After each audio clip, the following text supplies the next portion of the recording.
Oke, selamat malam. Berjumpa lagi di channel YouTube saya. Dan hari ini saya mau membahas satu hal yang menurut saya menggelitik. Saya hari ini barusan selesai ngajar. Tadi saya ngajar di kelas kids, kemudian saya ngajar di kelas nogi. Dan saya punya waktu sebentar malam ini sebelum tidur. Saya mau membahas mengenai video yang saya barusan tonton dan mungkin banyak teman-teman juga sudah nonton dan Anda videonya ini Anda bisa lihat di sini, oke?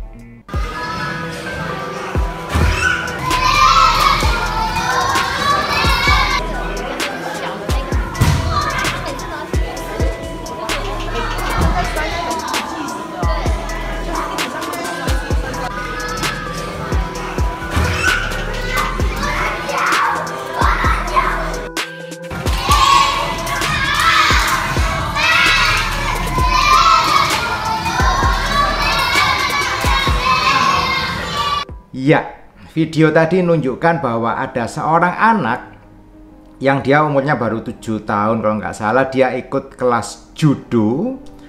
Kemudian dia baru di hari kedua. Ini yang menarik. Anak ini baru hari kedua dan pelatihnya menganggap ini anak nggak mau latihan. Anak ini kemudian dihajar oleh pelatihnya, dibanting berkali-kali. Temannya disuruh bergiliran membanting anak itu. Dan kalau kita lihat anak ini bahkan cara jatuhnya pun anak ini nggak bisa. Anak ini nggak bisa cara jatuhan yang betul. Break falls-nya salah semua. Dan anak ini komplain bahwa kepalanya sakit, kakinya sakit, dan pelatihnya tetap justru malah membanting dia lagi. Dan akhirnya anak ini koma. Oleh rumah sakit dikatakan brain dead. Ya, kalau brain dead ini susah. Jadi dalam artian koma, nggak tahu kapan bisa bangun atau enggak. Anak ini mati enggak, hidup enggak. Jadi hanya mukjizat yang bisa membuat anak ini sadar lagi dan bisa beraktivitas lagi. Menurut saya ini hal yang sangat menyedihkan untuk dunia bela diri. Dan tanpa saya menyebutkan, di dunia bela diri di Indonesia pun ini juga satu hal yang banyak sekali terjadi. Di beberapa tempat ada kasus, banyak terjadi kasus, ada murid yang meninggal dan sebagainya. Dan menurut saya ini hal yang nggak boleh terjadi di dunia bela diri. Kalau kita kepingin bela diri menjadi satu hal yang bisa diterima oleh masyarakat. Dan saya di sini saya bicara mengenai sisi bela diri saya adalah Brazilian Jiu-Jitsu. Saya mengajar kelas anak-anak dan saya memahami bahwa mengajar kelas anak itu sangat tidak mudah. Itu yang saya mau katakan, bahwa tidak semua orang boleh mengajar bela diri. Terutama lagi tidak semua orang boleh mengajar bela diri kepada anak-anak. Kenapa? Karena itu satu hal yang sulit. Saya sendiri mengajar kelas anak-anak itu capek, iya, gemes, yes. Kenapa? Karena anak-anak ini punya pola pikir yang berbeda dengan kita orang dewasa. Salah satunya adalah, pertama, anak waktu dia ikut di kelas kita bela diri, kelas Brazilian Jiu-Jitsu saat ini. Anak ini belum punya bayangan di awal dia ikut, itu kemungkinan besar adalah orang tua yang mendorong anak ini untuk, ayo kamu berlatih bela diri. Kenapa? Sebagian besar anak itu belum bisa melihat apa manfaat dari dia berlatih bela diri.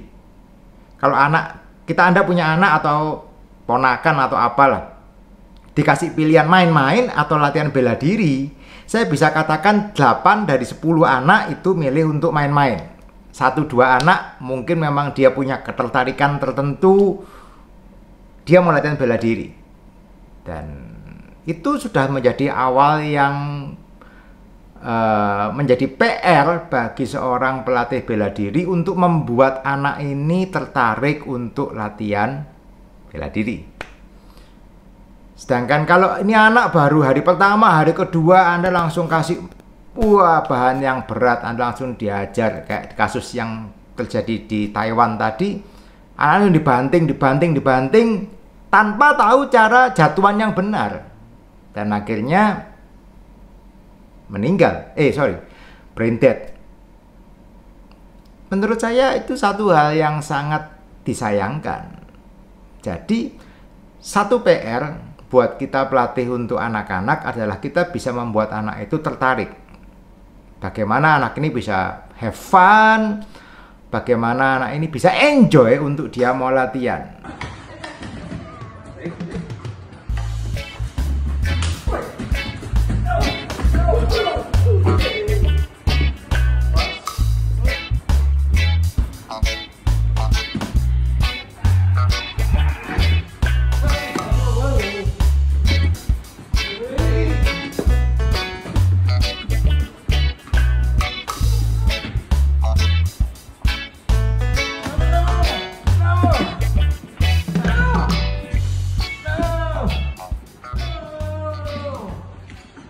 Sedangkan kalau saya ditanya apakah punya pengalaman murid yang datang dan tidak mau ikut latihan, datang dalam posisi udah mukanya cemberut semua dan sebagainya, yes, tidak sering-sering amat, tapi ada.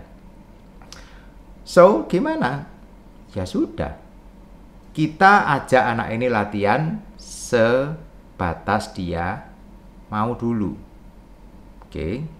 Kita menghajar anak ini bukan satu solusi, dan menurut saya membuat anak ini malah enggan untuk datang latihan lagi. Oke. Semua anak menurut saya punya potensi untuk bisa menjadi jago. Bisa menguasai? Menurut saya selama anak ini tidak ada ketergantungan, tidak ada satu hal yang menghambat lah, keterlambatan atau apapun.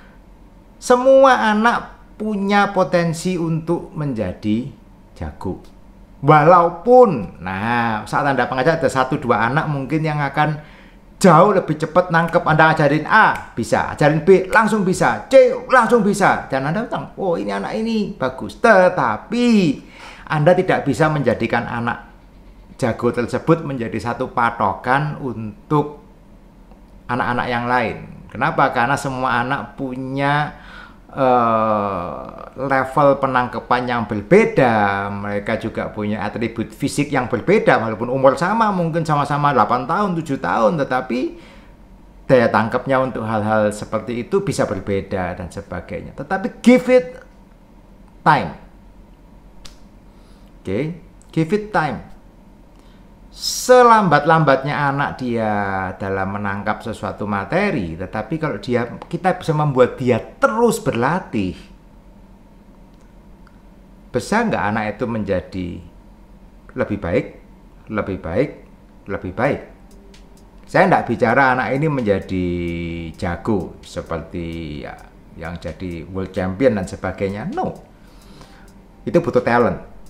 Oke, tapi kalau kita mau bicara mengenai kenapa orang tua ini mendaftarkan anaknya untuk belajar bela diri di tempat kita, adalah supaya anak ini bisa belajar untuk mempunyai skill bela diri.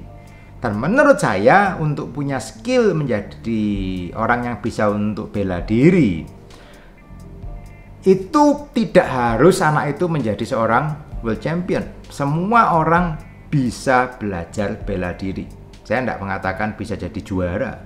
Saya tidak bicara anak ini bisa menjadi. Kalau kita mindsetnya anak yang harus jadi juara, no. Itu pemikiran yang salah, oke? Menjadi juara pertandingan itu adalah bonus. Tetapi saat anak ini datang ke tempat kita, tugas kita adalah mengajarkan ilmu bela diri itu kepada anak-anak. Dia belajar bagaimana dia beraktivitas fisik, dia melatih bela diri, entah dia melatih pukulan, tendangan, atau bantingan, kuncian di tempat kita. Anak itu bisa menguasai, anak itu bisa enjoy, anak itu menjadi anak yang lebih sopan. Kenapa sopan ya? Karena dia tahu, dia jadi tidak tinggi hati kan saat Anda belajar bela diri. Itu yang saya alami. Semua orang yang belajar bela diri pada umumnya semakin lama semakin rendah hati. Bukan rendah diri, rendah hati. Dia tahu kok kemampuannya bagaimana. Dia menjadi orang yang lebih bertanggung jawab. Dia menjadi orang yang lebih disiplin. Dan banyak hal yang saya yakin bisa didapatkan dari bela diri yang kita ajarkan.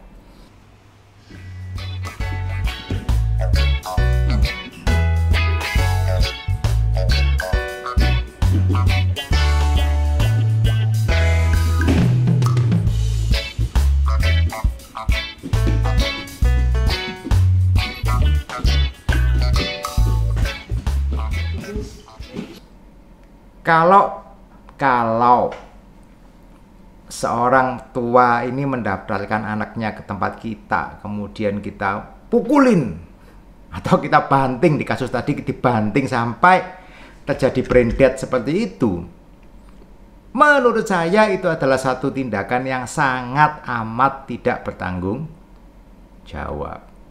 Oke, itu menurut saya pribadi. Dan seorang yang mau mengajari bela diri untuk anak-anak, dia harus punya satu, sabar, kedua dia punya pengetahuan mengenai cara mengajar. Dan ini menurut saya itu hal yang sangat penting. Kenapa? Tidak semua orang yang fighter, yang bisa fight, itu bisa mengajar. Itu adalah satu hal yang menurut saya mengajar itu membutuhkan satu skill untuk human relation. Nah, yang bisa dipelajari, tetapi butuh waktu untuk mempelajarinya. Walaupun ada orang-orang yang natural, dia bisa langsung mengajar. Contoh gampangnya, kita di luar bela diri pun kita ngomong teman yang jago matematika, yang nilainya dapat nilai A, tidak semua teman kita yang jago matematika itu bisa mengajarkan ke kita. Kalau kita tanya, ini caranya ngerjakan soal ini bagaimana?